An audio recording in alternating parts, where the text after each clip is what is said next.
विनम्र सेन सिंह सर, आपके पास में आ रहा हूं। कैसे हाथरस के समीकरण को आप देख रहे हैं? क्योंकि अगर हाथरस सीट की अगर हम बात करें तो भारतीय जनता पार्टी का कब्जा लगातार यहां पर रहा। 2006 में भले ही बहुजन समाज पार्टी के कैंडिडेट ने यहां पर जीत दर्ज की हो, लेकिन बीजेपी की ये सीट रही है। इस बार के समीकरण पर आपका एनालिसिस क्या कुछ कह रहा है? भारतीय जनता पार्टी देखिए, इस बार के एनालिसिस में भी निश्चित तौर पर और पार्टियों से एक कदम आगे दिखाई पड़ती जी। लेकिन एक सवाल यह है कि भारतीय जनता पार्टी के हाथरस में ही बागी नेता या जो असंतुष्ट नेता है जी। वो थोड़ा नुकसान पहुंचाने का प्रयत्न करते हुए दिखाई पड़ रहे हैं। भारतीय जनता पार्टी के नेताओं को यह आवश्यकता है कि उन असंतुष्ट नेताओं को, उन बागी नेताओं को शीघ्रातिशीघ्र उनको उनको अपने कॉन्फिडेंस में लें। अन्यथा जो वोटिंग परसेंटेज प्रदेश भर में कम हो रहा है और वो वोटिंग परसेंटेज को मीडिया और सब तमाम राजनीतिक विश्लेषक इस दृष्टि से देख रहे हैं कि वोटिंग परसेंटेज का कम होना यानी भारतीय जनता पार्टी का नुकसान होता हुआ दिखाई पड़ रहा है। इस दृष्टि से भारतीय जनता पार्टी को इसको ध्यान देने की आवश्यकता है कि कैसे वह अपने असंतुष्ट कार्यकर्ताओं को, जो अगर नहीं विरोध कर रहे हैं, अगर निष्क्रिय ही हो जा रहे हैं चुनाव में, तो कैसे उनको सक्रियता के साथ चुनाव में लगाना, ये भारतीय जनता पार्टी के सामने एक बड़ी चुनौती के रूप में प्रदेश भर में दिखाई पड़ रही है। अगर मौजूदा स्थिति की हम बात करें तो सीमा विस्तार के बाद चूंकि वोटर्स की संख्या भी बढ़ गई है, स्थानीय मुद्दे बहुत ज्यादा निकाय चुनाव में सर हावी होते हैं।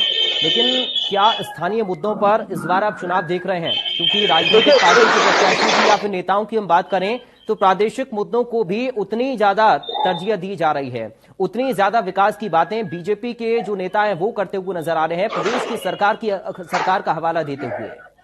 एक चीज ये भारतीय जनता पार्टी ने एक चीज अपने पक्ष में इस निकाय चुनाव में की है जी। कि वह ये स्थानीय मुद्दों के बजाय राज्य स्तरीय मुद्दे या राष्ट्रीय मुद्दों को इस चुनाव में भी केंद्र में ला दिया जी। और इस चुनाव में केंद्र में लाने का पहला फार्मूला उन्होंने ट्रिपल इंजन की सरकार की टर्मिनोलॉजी प्रयोग करके किया, यानी केंद्र सरकार, राज्य सरकार और अब फिर नगर निकाय की सरकार। तो इसको नगर निकाय की सरकार को केंद्र सरकार से जोड़ते ही उसकी योजनाएं, उसके योजनाओं का जो ग्रामीणों को या गरीबों को या मजदूरों को या किसानों को या बीमार लोगों को या बेरोजगारों को जो लाभ मिल रहा है उसको फिर गिनाना और उसका फिर लाभ लेना अपने इस चुनाव में।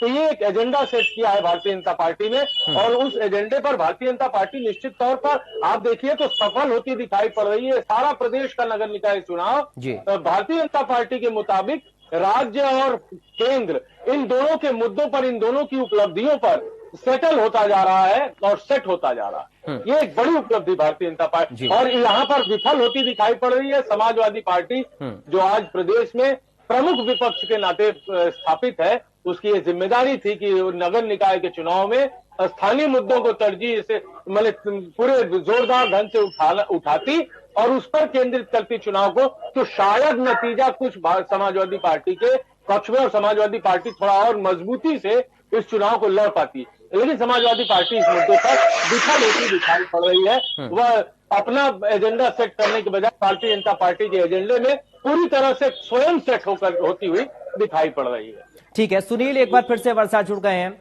सुनील, मौजूदा जो प्रत्याशी हैं अलग अलग दलों के, वो जनता से क्या संपर्क साध रहे हैं और सीधी टक्कर आप किन पार्टियों के बीच में देख रहे हैं? क्योंकि यहाँ पर खुद राजेश दिवाकर की साख भी दांव पर लगी हुई है, उधर अजीम अरुण की अगर हम बात करें तो लगातार उनकी साख भी दांव पर है, चूंकि प्रभारी मंत्री हैं और लगातार उन्होंने दौरा भी किया, हाथरस की जनता के साथ संपर्क भी उन्होंने साधा है।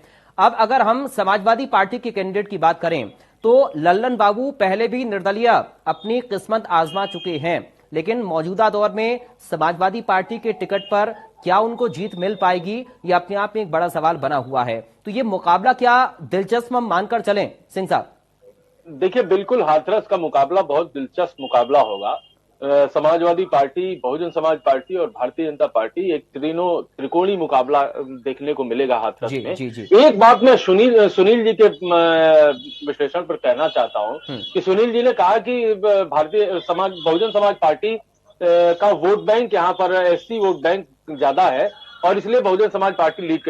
एक बात हमको ध्यान देनी होगी कि 2019 के चुनाव के, लोकसभा के चुनाव के बाद भारतीय जनता पार्टी को हम बहुजन समाज पार्टी का बहुत भारी संख्या में तो नहीं, लेकिन काफी हद तक बहुजन समाज पार्टी का वोट भारतीय जनता पार्टी ने काटा है, खासतौर पर उत्तर प्रदेश में। इसलिए ये कहना कि पूरा SC vote Bahujan Samaj party के पक्ष में जाएगा, ये आज की स्थिति में आप ये नहीं कह सकते। उसका दो कारण है।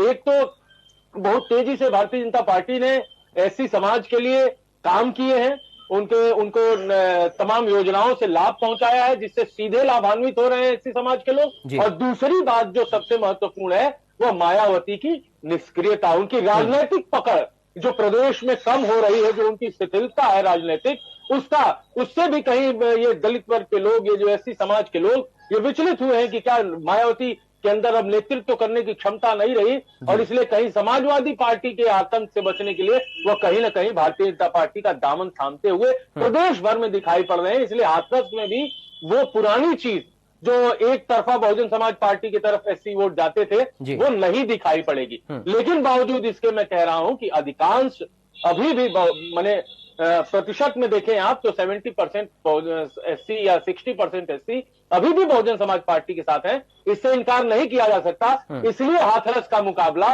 त्रिकोणीय मुकाबला होने की उम्मीद है और बहुत दिलचस्प और रोचक मुकाबला होने की उम्मीद। और सिंह साहब, इसका उदाहरण हम ऐसे समझ सकते हैं कि पिछले 2 टर्म से लगातार हम बीजेपी के ही सांसद को देख रहे हैं, विधायक भी यहां पर बीजेपी के हैं।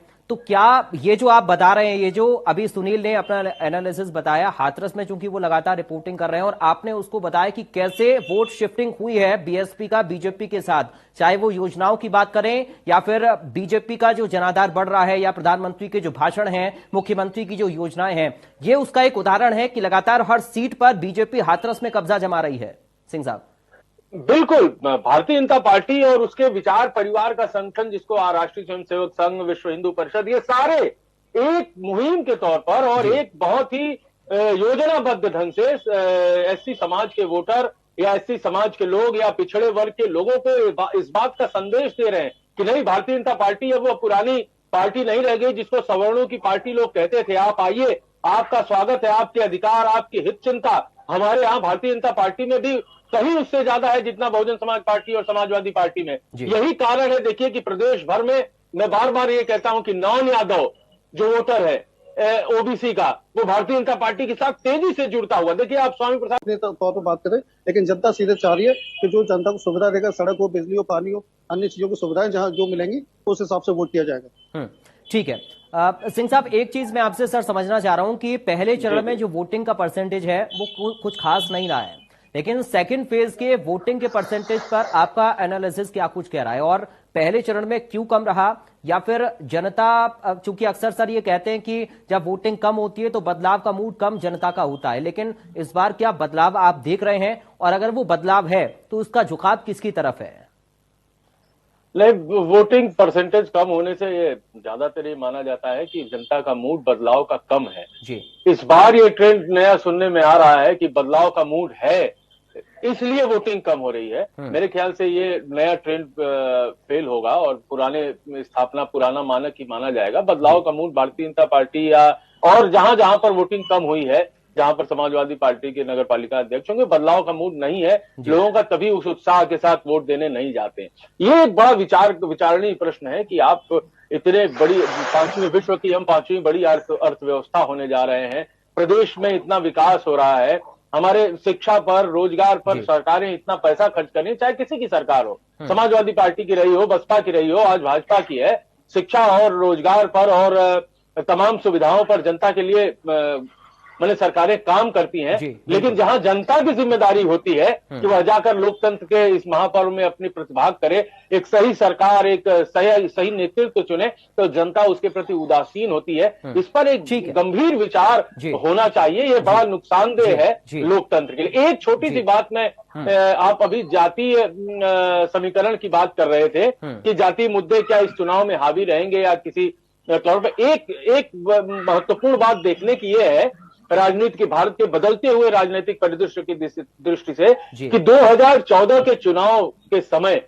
भारतीय जनता पार्टी ने जो मुहिम शुरू की कि पूरे भारत में जाति केंद्रित राजनीति को बदलकर धर्म केंद्रित या राष्ट्रीय केंद्रित राजनीति में बदलना, इसमें कहीं न कहीं आज 2023 में जब हम खड़े हैं तो उसमें एक बदलाव हमको दिखाई पड़ रहा है। इसीलिए देखिए, समाजवादी पार्टी भी अब जाति केंद्रित बात नहीं कर रही है, बहुजन समाज पार्टी भी अब जाति केंद्रित बात नहीं कर रही है, और भारतीय जनता पार्टी भी अब जाति के मुद्दों पर बात करना, एक ये बड़ी सफलता भारतीय जनता पार्टी ने इस भारतीय राजनीति में। बहुत शुक्रिया विरम सिंह सेन साहब, आपका बहुत शुक्रिया अपने एनालिसिस के लिए। इसके साथ ही सुनील, आपका बहुत शुक्रिया तमाम जानकारी